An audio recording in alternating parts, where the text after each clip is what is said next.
Ladies and gentlemen, welcome to GameReplays.org Gamecast. Today we have the CSN, the Cyber Sports Network opening tournament. It's a round one game between Dotally Rad Dot Come and the Yard. So this was round one, the Yard, Dotally Rad Dot Come. I am your host tonight, Four Court Jester. With me tonight is Minoxen. How are you doing, buddy?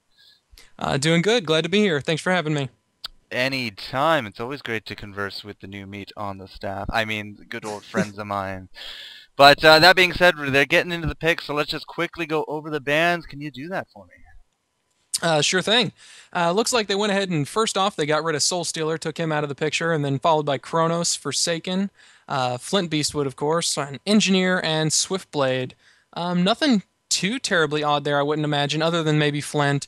Just because I have yet to see a good competitive game with him, getting to his full potential. But they took out a lot of the carries out of that, and just kind of curious. What do you think on that forecourt? They're pure agility. They eliminated almost every pure agility carry that's used in the higher tiers. It's kind of funny though. Fade not banned, but I guess nobody really cares about Fade anymore because she's never picked. So not banned, but maybe picked. I don't know. It's been a long time since I've seen her in a high level match. Yeah, I haven't seen one with her in it in a good long time either. I mean, she did receive a few nerfs there, here and there, so not really sure if she's quite as feasible as she used to be. But definitely like to see her in there. So be good to see her back. Well, that leaves kind of what? Dark Lady, Sand Wraith, Madman. Actually, this is a very popular patch for Madman. But the Flint Beastwood, this was patch 1.0.9, I believe. That was the intro patch of that Flint. So I think there's a little bit of text about him being auto-banned, but I don't actually know if that was true or not, so who cares, whatever. We're into the picks, and if this was also the era of Nymphora, very kind of map-controlling hero, can just take people left, right, and center, and overall just a really annoying hero to play with. And that was the first pick there on the Yard side. Yeah, definitely see if they manage to give that Nymphora the solo capabilities that she kind of needs to get built up and farmed, or if they're going to stick her into that support role where she doesn't really seem to be flourishing that well. The last, like whenever I saw her in competitive, they would put her in a lane where she'd get some solo experience, get some kills, get that gold, and then she'd just, be able to join up with her team and just keep the role moving. But I'm not sure with, looks like maybe Vindicator and Pharaoh, we'll have to see. That is kind of what the Shadow pick there, the Shadow knows, is kind of trying to infiltrate here. But nope, not Pharaoh. Going to go with a Valkyrie Vindicator instead. Vindicator is that well-known hero for his global silence to just kind of shut down any kind of channeling abilities of the other team. Usually you'd like to go up against a Tempest. But in this case, they do have that Magmus, that channeled ult. If he can get off a global silence there, or, one of his teammates tries to use that ability and Magmus is charging up, I'm charging my laser, but Vindicator could be a good counter to him. We will have to wait and see. To join Magmus is that Plague Rider, Defiler, and now a Slither combo. So that is an interesting ranged matchup right there. Yeah, kind of an odd setup there. I mean, I'm kind of curious as to who they're going to go for their carry in this lineup. I know Defiler has that nice semi-carry capabilities. Plague Rider, Magnus more for his initiation, and Plague Rider babysitting. Slither, I'm not sure whether they're going to try and move Slither into more of a semi-carry role or just go ahead and have him babysit like we've seen most recently. But I'm really curious to see go ahead and who Fap picks up for the carry for their squad. Fap. Oh man, I just noticed his name now. But yeah, some good notes there on that Slither as a semi-carry. I have seen a Slither played like solo mid just absolutely wreck some people.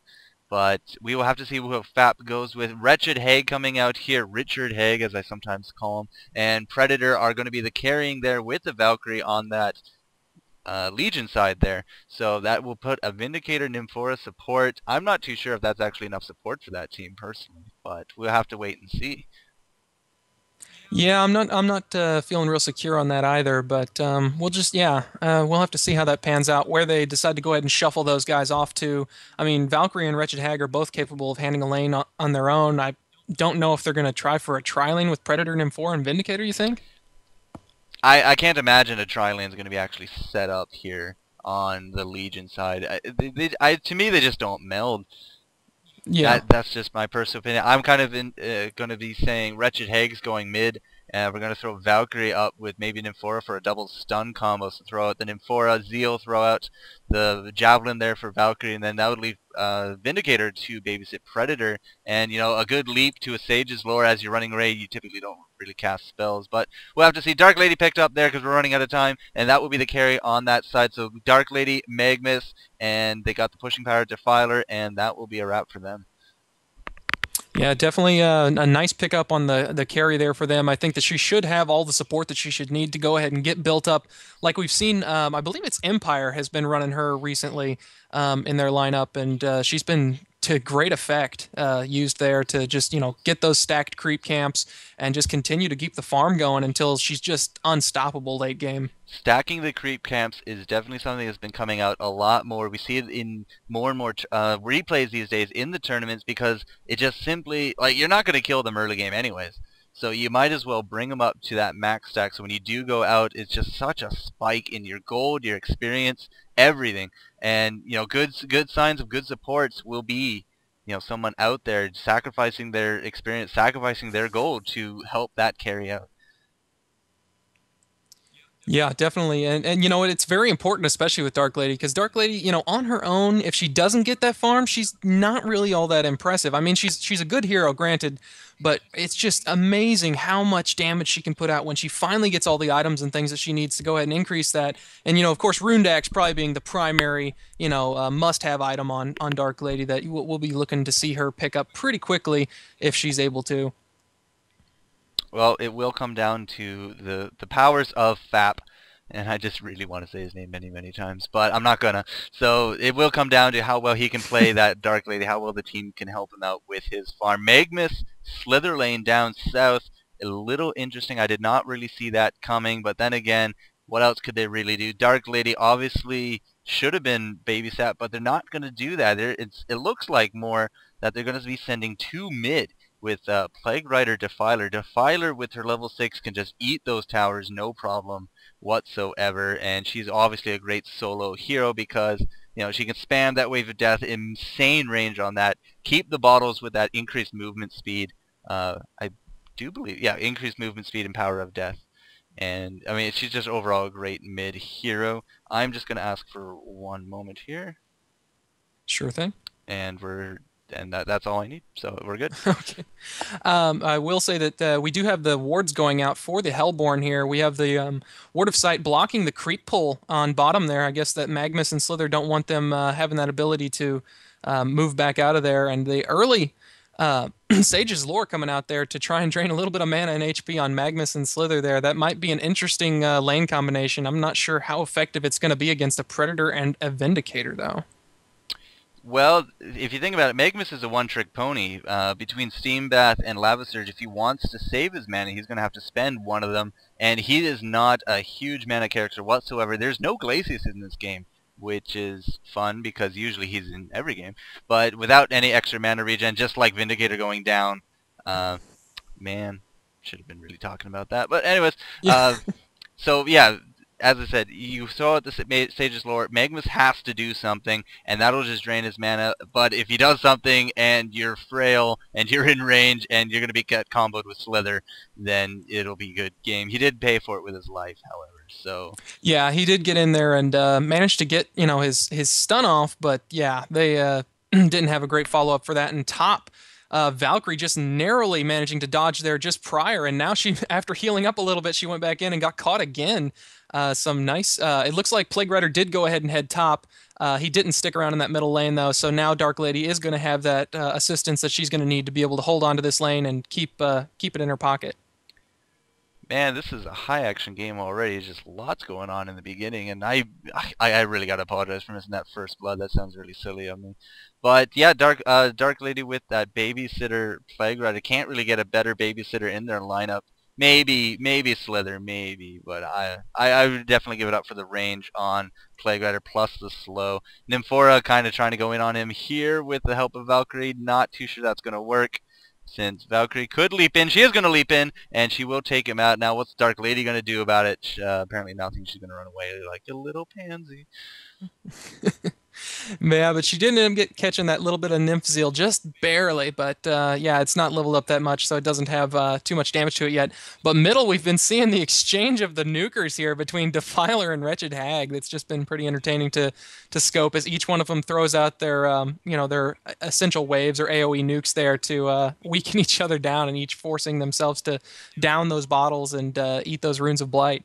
Yeah, speaking of bottles, there's actually no bottles between the two of them. So Wretched Hag is trying to out her sonar and her flash combos, but I mean the wave of death is really just that, a wave of death. It's huge range. So I've actually seen her going up and down in the health department, but right now they seem to be content just to stare at each other across the river. Yeah, and that Sage's lore keeps continuing getting spammed on this Slither and Magmus down here. They don't really have any option, of what they can do to stop it there. Like you said, Magmus either has to go ahead and burst out a stun. Yep, there he goes and does the Steam Bath to go ahead and break it, and goes ahead and pops his mana battery thereafter to recharge a little bit of that mana of his. But looks like he's going in his initiation here. Ends up getting caught, though, behind. Slither landed the poison, but Vindicator not really taking too awful much damage off of that combo.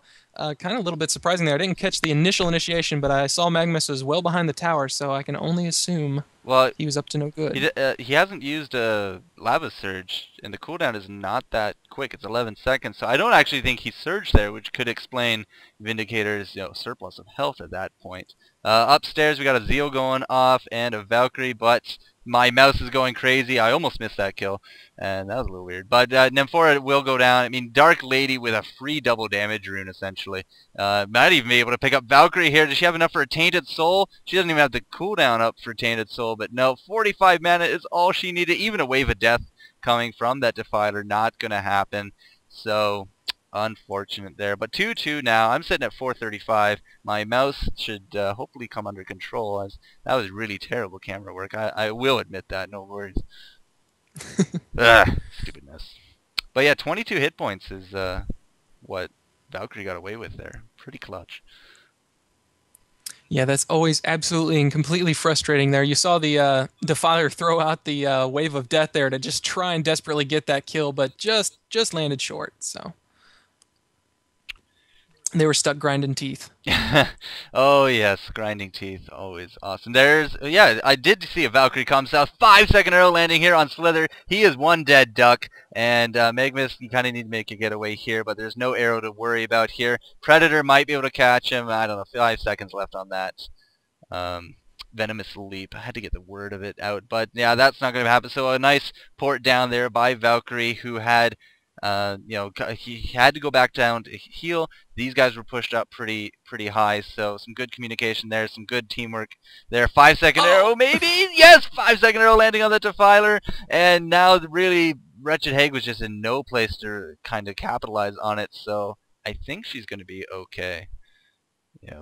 Yeah, looks like she is going ahead and going to chug down the remainder of that bottle. And Wretched Hag, unfortunately, didn't have really any mana to follow up on that awesome arrow. It was just pure luck that, that she decided to walk 2 steps forward. And top, we have Nymphora throwing out a Zeal onto Dark Lady with Plague Rider sneaking up behind here. Looks like, and the Tainted Soul coming off to slow her just a little bit more. She's going to charge in there.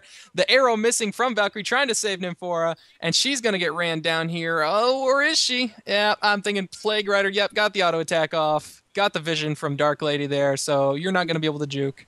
But nice combination there coming from Plague Rider and Dark Lady. As I said, I don't think they could have a better babysitter for that, because simply because the extra range. I mean, Slither has that lower range value rather than Plague Rider. I think he's at a 400. Plague Rider is sitting nice and pretty here at 550. And, deny the creeps, get the extra mana, just keep spamming. It just goes well hand in hand here with the Dark Lady. Let's look at bottom because something's happening. Magmus taking out that Vindicator. Just saw the hit points going down.